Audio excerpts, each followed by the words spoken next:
చూడండి ఫ్రెండ్స్, ఒక్కసారి ఇలా ట్రై చేయండి, చాలా బాగుంటుంది ఆలూతో ఫ్రై. ఇది సాంబార్తో కానీ రసంతో కానీ దేంతో అయినా చపాతీతో కానీ చాలా బాగుంటుందండి. ఒక్కసారి ఇలా ట్రై చేయండి, చాలా బాగుంటుంది. నేను ఎలా చేస్తానో చూపిస్తాను, వచ్చేయండి. హాయ్ ఫ్రెండ్స్, ఈరోజు మనం ఆలూతో ఫ్రై చేద్దాం. ఆలు ఇష్టం లేని వాళ్ళు ఎవరు ఉండరు కదా, ఈరోజు ఆలూతో ఫ్రై చేద్దాం, చూద్దాం. ఇదిగోండి, ఆలూని చిన్న చిన్న ముక్కలుగా కట్ చేసుకొని పెట్టుకున్నాను. ఇప్పుడు దీనికి పోపు దినుసులు ఏమేమి వేయాలో చెప్తాను. ఇదిగోండి, ఉల్లిపాయలు, పచ్చిమిరపకాయలు, ఎండుమిరపకాయలు, ఎల్లుల్లిపాయలు. ఇప్పుడు మనం ఇవి తాలింపు వేసుకోవాలి. ఆయిల్ పెట్టుకున్నాను, స్టవ్ వెలిగించి కళాయి పెట్టుకుని ఆయిల్ వేసుకున్నాను. ముందుగా ఎల్లుల్లిపాయలు కొంచెం వేగాలండి.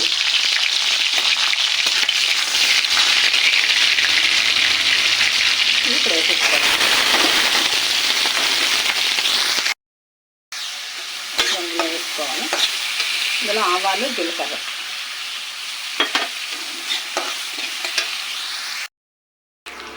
చూడండి అయిపోయినాయి. బంగాళదుంపలు కట్ చేసి పెట్టుకుని వేసుకోవాలి. ఇది బాగా మిక్స్ చేసుకోవాలి. మూత పెట్టకుండానే చేయాలండి ఇది, లేకపోతే పేస్ట్ లాగా అయిపోద్ది, మెత్తగా మెల్ట్ అయిపోద్ది. ఇదండి, ఇలాగా మనం సిమ్లో పెట్టి మనం ఒక 10 నిమిషాల దాకా ఇలాగ ఇది కలుపుతూ ఉండాలండి.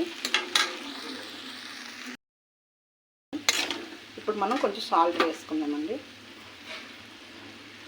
సాల్ట్ వేసుకొని బాగా కలుపుకుందాం అండి. బాగా వేసుకుంటా మనం ఇప్పుడు సాల్ట్ వేస్తాం కదండి, మనం కొంచెం ఒక 5 మినిట్స్ అయిపోయినప్పుడు మూత పెట్టి మగ్గించుకోవాలండి. కొంచెం మూత తీసుకొని చూద్దామండి. ఇప్పుడు మనం చూడండి, మనకి ఇలా వచ్చింది, ఇంకా అయిపోయినట్టేనండి. ఇందులో మనం ఇప్పుడు కారం, మసాలా, కొంచెం కరివేపాకు ఇప్పుడు వేసుకోవాలండి.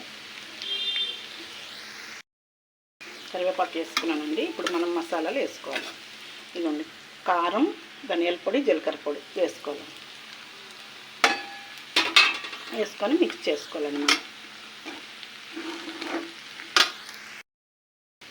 చూడండి, ఇలా మిక్స్ చేసుకున్నాను. ఒక్క 5 మినిట్స్ అండి, మూత పెట్టుకోవాలి. ఒక 5 మినిట్స్